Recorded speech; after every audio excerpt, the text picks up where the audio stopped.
제가 오늘 설교 제목을 정했는데요. 우리의 소원은이라고 하는 제목인데 이 제목 듣고서 뭔가 떠오르는 노래가 있다라고 하면 저와 비슷한 시기에 학교를 다녔거나 아니면 저보다 연배가 조금 더 오래된 분이시거나 물론 최근에 다니신 분들도 이 노래를 알 거라 생각이 듭니다. 우리의 소원은 뭐죠? 항상 통일이죠. 꿈에서 소원은 통일. 이게 있을 수 있는 일일까? 제가 가만히 생각해 봤는데 70년대 박정희 독재 시절에 제가 초등학교를 다녔고요.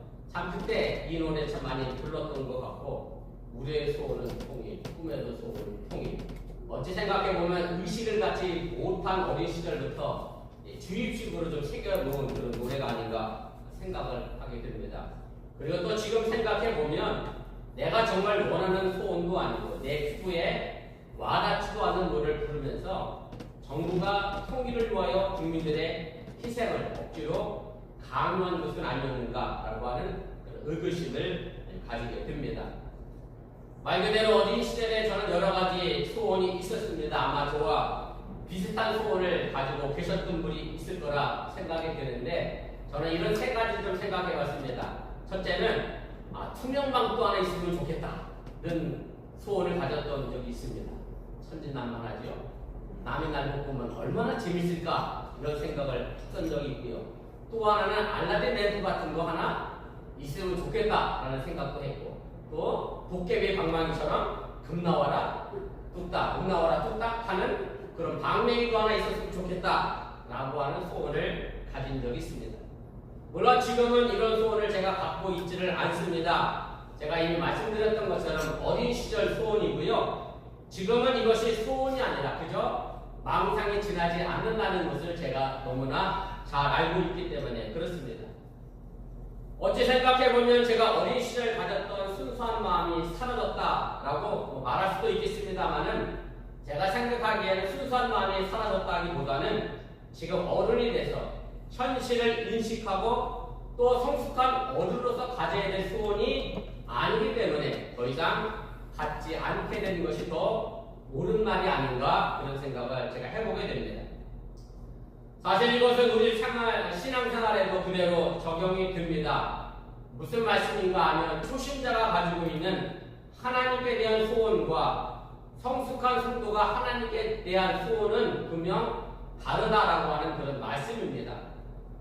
사도 바울의 표현을 빌려서 말씀드리면 아직 젖을 먹는 신앙인이 있고 성숙해서 밥을 먹고 질긴 고기도 씹어 먹을 수 있는 그런 신앙인이 있다는 말씀입니다.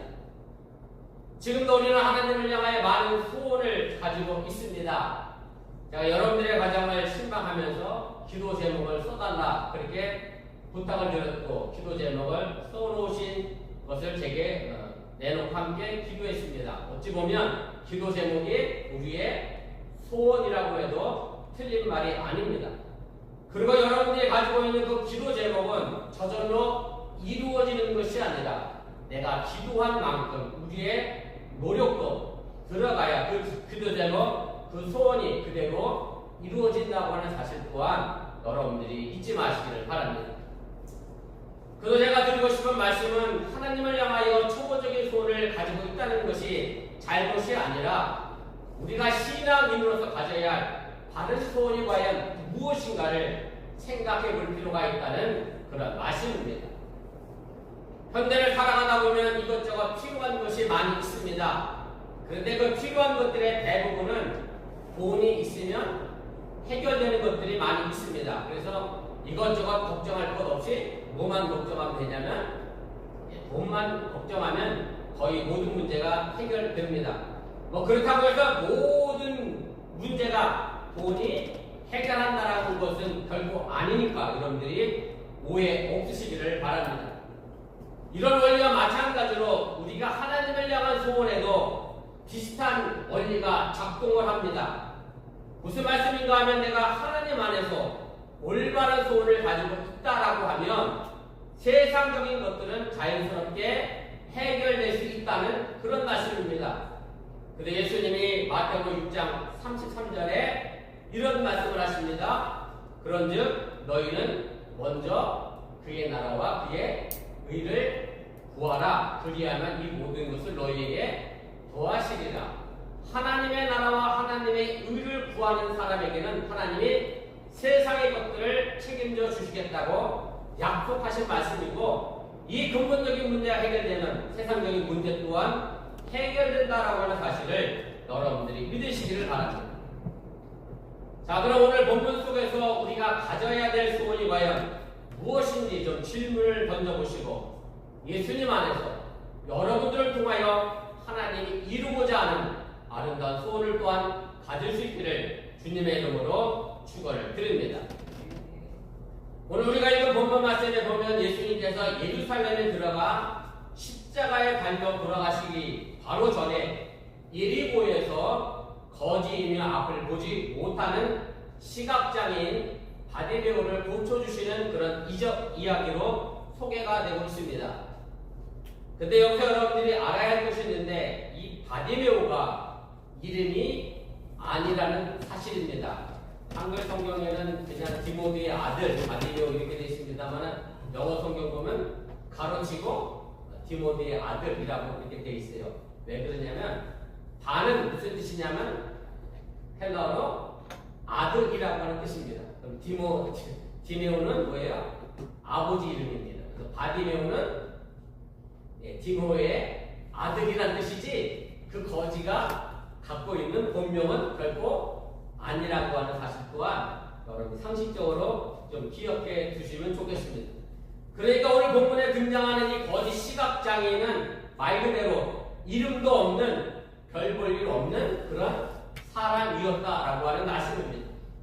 그런데 본문에 보면 예수님께서 지나가신다는 말을 들은 이 바디메오가 예수님을 향하여 다윗의 자손 예수여 나를 불쌍히 여겨달라 간절히 소리를 지릅니다. 얼마나 크게 간절하게 소리를 질렀는지 주변에 있던 모든 사람들이 바디메오를 향하여 제발 조용하라고 야단치고 꾸짖었다고 성경은 기록을 합니다. 이런 상황에서 예수님은 바디메오의 간절한 요청을 들으시고는 발걸음을 멈추시고 제자들에게 그를 부르라 명령하시게 됩니다. 그리고 시각장애인 바디메오는 하나밖에 없는 유일한 재산, 그의 겉옷을 벗어버리고 뛰어 일어나 예수님께로 달려갑니다. 이런 바디메오에게 예수님은 이런 질문을 합니다. 네가 무엇을 원하느냐? 라고 물으셨고, 바디메오는 두말 없이 선생님 제가 보기를 원합니다. 라고 그의 소원을 이야기를 합니다. 예수님께서는 그를 불쌍히 여기셨고, 그리고 그 맹인에게서 믿음을 보시고 가라 네 믿음이 너를 구원하였다라고 선언하시면서 결과적으로는 바디메오는 눈을 뜨게 되었을 뿐만 아니라 구원까지 받게 됐고, 그래서 바디메오는 예수님을 따랐고 예수님의 제자가 되었다는 것이 바로 오늘 본문의 말씀입니다. 그런데 이 말씀은 단순히 예수님이 시각장애인 바디메오의 눈을 뜨게 해 주었다라고 하는 기적을 전하려고 하는 것이 아니라, 이 기적 이야기를 통하여 마가가 우리에게 하고 싶은 교훈의 말씀이 있음을 여러분들이 깨달으시길 바랍니다. 이렇게 생각하는 이유는 오늘 본문이 바로 예수님이 예루살렘 성에 들어가기 바로 직전에 일어난 사건으로 마가가 편집했기 때문에 그렇습니다.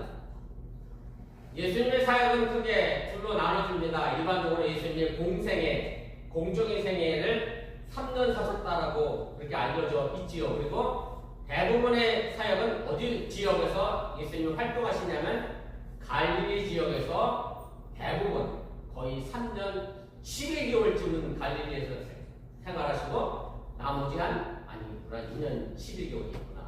한 2개월쯤은 예루살렘 성에 들어간 입성한 그런 이야기가 기록이 됩니다. 그래서 정확히 구분하자고 하면 마가복음을 두로 나누면 앞부분은 갈릴리 지역에서 행하시고 말씀하셨던 이적의 이야기가 기록됐고, 마가복음 후반부는 예루살렘 성에 입성해서 순환받으시고 고난받으시고 십자가에서 돌아가시고 부활하신 이야기가 마가복음 후반부에 기록이 되어져 있습니다.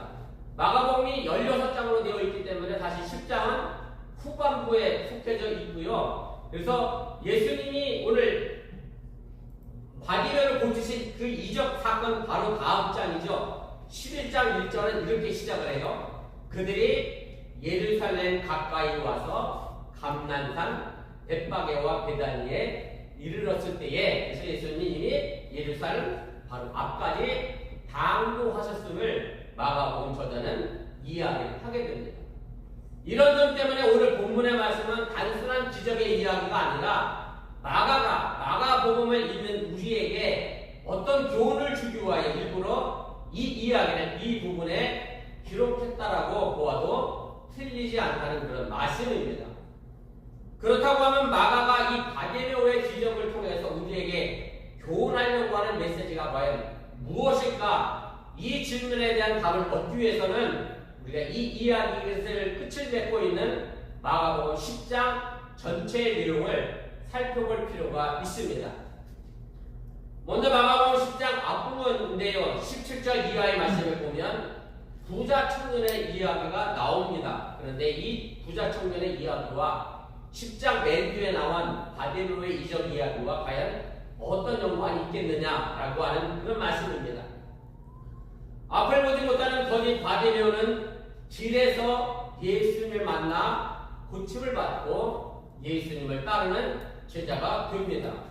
그런데 부자 청년도 예수님을 길에서 만났습니다. 그리고 예수님은 그에게 나를 따르라 명령했습니다. 그럼에도 불구하고 이 부자 청년은 예수님을 따르지 못했다는 것으로 우리가 비교해 볼 수가 있습니다.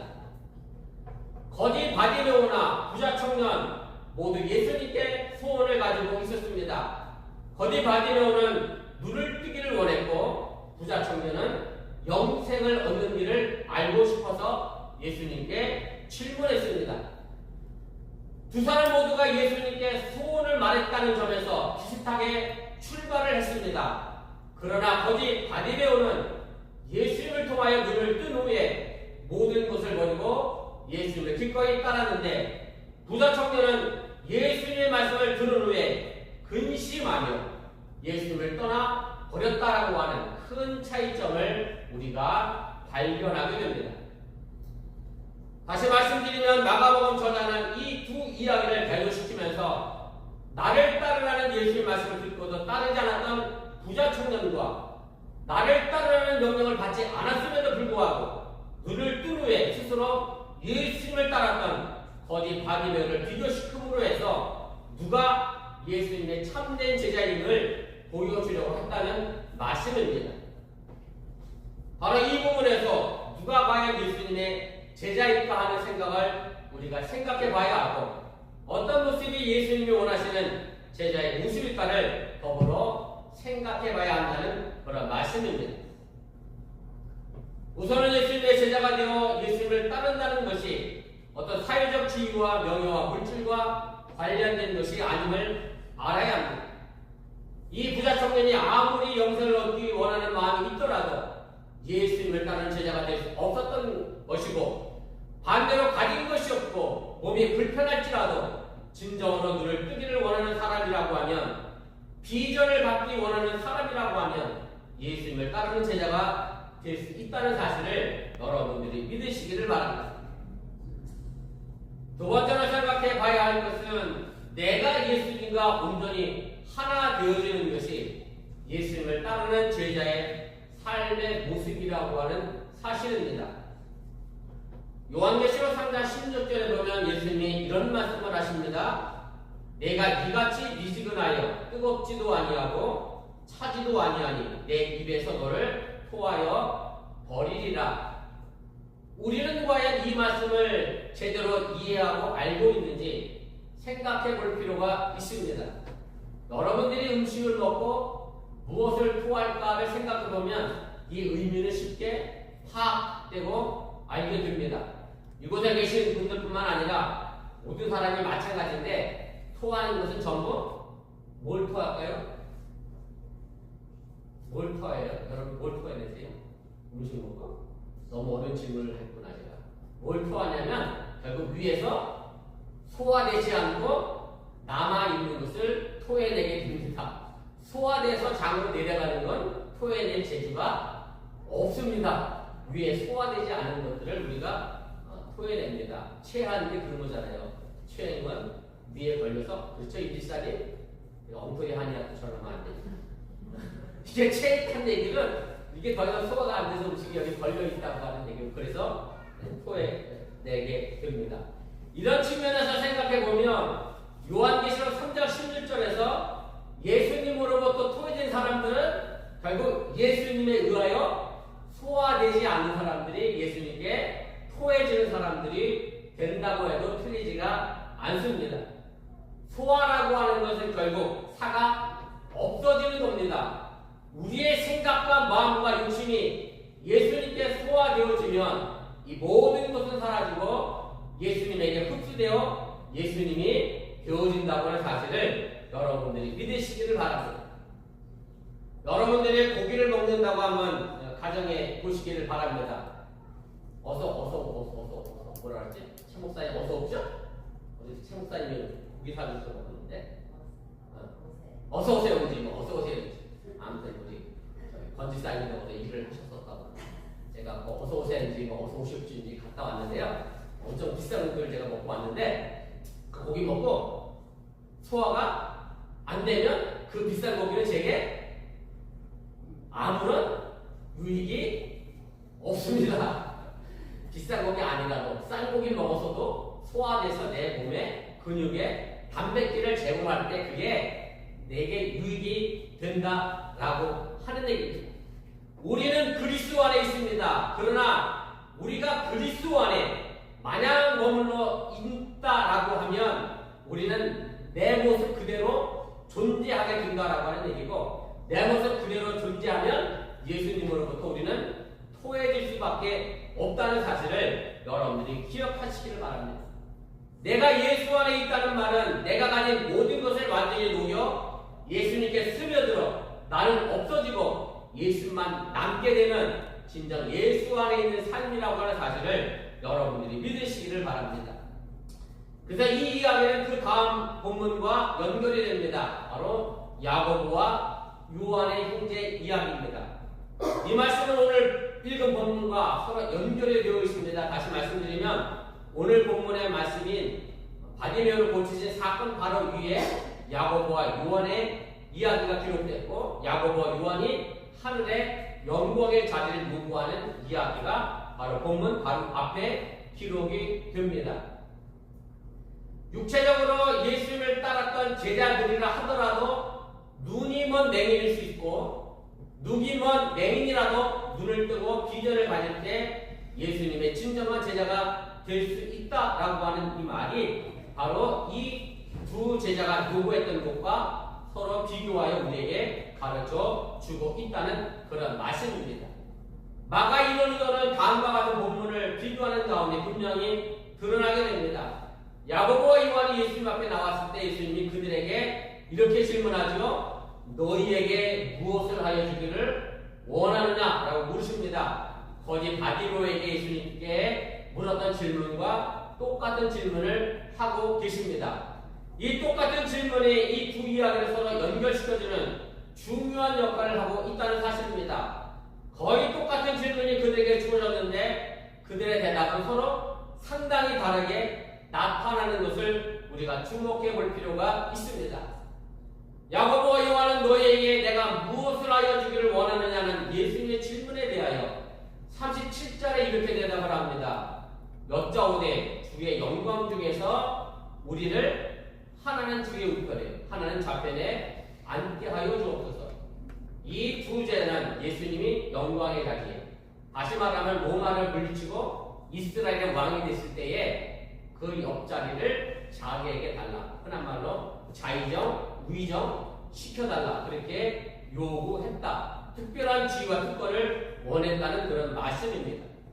그나거니 바디메오는 내게 무엇을 하여 주기를 원하느냐는 이 질문에 대하여 단지 시력, 다시 말씀드리면 비전을 원했습니다. 영광의 자리는 예수님이 주실 수 없는 것이지만 눈을 뜨게 해주는 일은, 그래서 세상에 대하여 비전을 갖게 해주는 일은 예수님께서 해주실 수 있는 일이라고 하는 사실을 여러분들이 깨달으시기를 바랍니다. 이 두 이야기를 계속 집중해서 마가가 성경에 있는 우리에게 주려는 메시지는 과연 무엇일까라고 하는 겁니다. 우리 자신이 야고보와 요한처럼 눈은 떠 있는데 예수를 제대로 바라보지 못하는 영적인 맹인이 될 수 있다라는 것을 알려주고 있는 것이고요. 육체적으로는 눈을 떠서 예수를 따라다녔지만 예수를 제대로 알지 못하는 영적인 맹인이 야고보와 요한이었고, 바디메오는 앞을 보지 못하였지만 예수님께서 다윗의 자손 메시아 그리스도라는 것을 알고 눈을 뜬 후에 예수님을 따라갔던 진정한 예수님의 제자가 됐다라고 하는 것을 서로 비교하여 마가복음 저자는 우리에게 알려주고 있다라고 하는 얘기입니다. 오늘 본문 52절에 보면 바디메오는 눈을 뜬 다음에 예수를 따라갔는데 어디까지 따라갔다라고 했느냐면 예루살렘에까지 따라갔다. 예루살렘까지 따라갔다라고 하는 것은 예수님의 고난과 순환의 현장, 십자가 앞까지 따라갔다는, 예수님의 고난에 동참했다는 말씀이 포함되어 있음을 여러분들이 깨달으시기를 바랍니다. 그래서 마가복음 십자가를 이렇게 구성한 이유를 우리가 알게 됩니다. 예루살렘으로 향하는, 십자가를 향하여 나아가는 예수님을 따라가면서도 영광의 자리를 원했던 눈먼 제자들이 예루살렘에 들어가기 전에 그의 영적인 눈을 뜨고 예수님을 제대로 바라보길 원했기에 마가복음 저자는 이런 편집의 의도를 가지고 오늘 말씀을 기록했다. 우리가 그렇게 이해해 볼 수가 있다는 그런 얘기입니다. 우리가 여전히 십자가의 고난을 생각하지 않고 영광의 자리만 생각한다라고 하면 우리도 눈을 떠야 할 영적인 맹인과 다르지 않다라고 하는 사실을 여러분들이 잊지 마시기를 바랍니다. 제가 오늘 말씀을 정리하면서 저와 여러분들에게 세 가지로 도전의 말씀을 좀 드리고자 합니다. 그 첫째는 예수님께서 우리들에게 내게 무엇을 하여 주기를 원하느냐라고 물으실 때에 나는 과연 어떤 대답을 할 것인가 깊이 생각해 보시기를 바랍니다. 우리가 무엇을 구하느냐가 중요한 것은 우리가 무엇을 구하느냐는 문제가 결국 내가 어떤 사람인가를 드러내는 중요한 문제이기 때문에 그렇습니다. 그런데 이미 예수를 따랐던 제자들인 야고보와 요한은 예수님께 영광의 자리를 요구했습니다. 그들은 영광과 권력과 성공의 눈이 멀었습니다. 눈을 뜨고 있었지만 실제로는 그들이야말로 눈이 멀었던 사람들이었고, 어찌 생각해보면 제가 어렸을 때 가졌던 소원과 별반 다르지 않은 소원을 이 두 제자가 가지고 있었다라고 하는 얘기입니다. 그런데 실제로도 오늘날의 많은 그리스도인들 가운데에도 이 두 제자의 모습을 가진 사람들이 많이 있음을 보게 됩니다. 결국 이런 제자들은 정작 예수님께서 겟세마네 동산에서 체포될 때에 예수님을 버리고 도망했다는 사실을 우리가 기억해 볼 필요가 있습니다. 일본에 아주 유명한 신학자가 있습니다. 우찌무라 간조라고 하고요. 한문으로는 내촌간삼이라고 하는 한문으로 그렇게 표현하는 그런 신학자가 있는데, 그 신학자가 이런 소원을 이야기했습니다. 재물을 잃어도 좋다. 원컨대 하나님의 얼굴을 잊어버리는 일은 없기를. 병으로 고생해도 좋다. 원컨대 하나님의 뜻을 의심하는 일이 없기를. 사람에게 버림받아도 좋다. 원컨대 하나님에게 버림받는 일이 없기를. 죽어도 좋다. 원컨대 하나님을 떠나는 일이 없기를.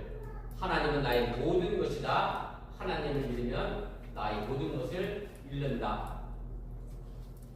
영광의 자리를 추구하는 야고보와 요한 같은 맹인의 제자가 될 것이 아니라 오히려 육적인 눈은 멀어서도 영적으로는 눈을 떠서 영적인 귀전을 추구하는 바디메오와 같은 제자들이 될 수 있기를 주님의 이름으로 축원을 드립니다. 두 번째는 진정으로 예수를 따르는 제자가 되기 위해서는 부자 청년처럼 자신의 수요를 버리지 못해서 예수님의 제자와 영생을 포기하는 그런 사람이 될 것이 아니라 바디메오처럼 비록 값이 나가지 않는 재산이라도 자신의 생계 수단이었던 겉옷까지도 다 버리고 예수를 따르는 사람들이 되어져야 한다는 그런 말씀입니다. 예수님께서 과거의 두 랩들을 부자들의 많은 헌금보다 더 귀하게 여기신 이유가 있습니다. 그것은 두 랩돈이 금액적으로 부자들보다 더 컸기 때문이 아니라 그 성경적 표현 그대로 빌리면 그 과부의 전부를 드렸기 때문이다. 그래서 예수님은 그 과부의 헌금을 칭찬하시게 됩니다. 많이 가진 사람은 많이 가진 대로, 적게 가진 사람은 적게 가진 대로 포기해야 할 것이 있습니다. 제가 그렇다고 해서 여러분들 가난하게 살라고 하는 말은 결단코 아닙니다. 내가 가지고 있는 것이 혹 내가 주 앞에 나와 예배하는데 방해되는 것들이 있다라고 하면 그것이 무엇이 됐든 간에 내가 과감하게 포기할 수 있는 믿음과 정신이 있어야 한다는 얘기지, 여러분들 결국 가난하게 살지는 마시기 바랍니다. 정말 부자로 많이 사시고 부자로 살아서 예수님을 위하여 많은 일, 좋은 일 하실 수 있기를 바랍니다. 다만 내가 예수를 따라가는데 그것이 방해가 된다라고 하면 내가 내려놓을 수 있는 마음의 자세가 우리에게 필요하다라고 하는 얘기입니다. 바디메오에게 이 겉옷은 제 생각엔 그래요. 거지가 뭔 재산이 있겠어요. 밤에는 이불로 덮고 잤을 거고 낮에 구걸할 때는 방석으로 깔았을 거고 그 겉옷 벗으면 안에는 뭐가 있겠어요? 거의 없잖아요. 하나밖에 없는 그 겉옷을 바디메오는 예수님께 뛰어가는데 거치장스러우니까 버렸거든요. 아까워서 버린 값어치가 안 남아서 버린 게 아니라 예수님께 뛰어가는데 겉옷이 거치장스러우니까 벗어 버렸던 것처럼 예수 앞에 나아가는데 세상의 것들로 방해받지 아니하는 믿음의 신앙생활을 여러분들 잘 감당할 수 있기를 바랍니다. 세 번째로 바디메오처럼 예수님으로부터 은혜를 받고 구원받은 사람은 예루살렘까지 십자가에까지 예수를 따라가야 예수님의 진정한 제자가 된다는 사실을 여러분들이 잊지 마시기 바랍니다. 요한복음에 보면 십자가의 천형제에 홀로 남아있었던 제자를 가리켜서 요한복음은 사랑하시는 그의 제자라고 표현합니다. 바로 그 사람이 결국 예수님을 대신할 특권을 누리게 됩니다. 그의 어머니 마리아를 그 사랑하는 제자에게, 베드로가 아니라 그 사랑하는 제자에게 부탁하시며 예수님 십자가에서 그의 사명을 다하시게 됩니다. 고난과 죽음의 도시 예루살렘까지 예수를 따랐던 바디메오와 같은 제자가 될 수 있어야 바로 예수님의 사랑하는 제자가 된다는 사실을 여러분들이 잊지 마시기를 바랍니다. 오늘 부자 청년이 가지고 있던 소원, 그리고 야고보와 요한이 가지고 있었던 소원, 마지막으로 바디메오가 가지고 있었던 소원 중 나는 어떤 소원을 따라 살고 있는지 돌이켜보시면서 온전히 예수님을 따르는 바디메오와 같은 제자가 될 수 있기를 주님의 이름으로 축원을 드립니다. 그리고 야고보와 요한처럼 영광의 자리를 구원한 자가 아니라 하나님 나라의 참된 기대를 꿈꾸며 또한 국금을 이루어갈 수 있기를 주님의 이름으로 축원을 드립니다. 우리 기도하겠습니다.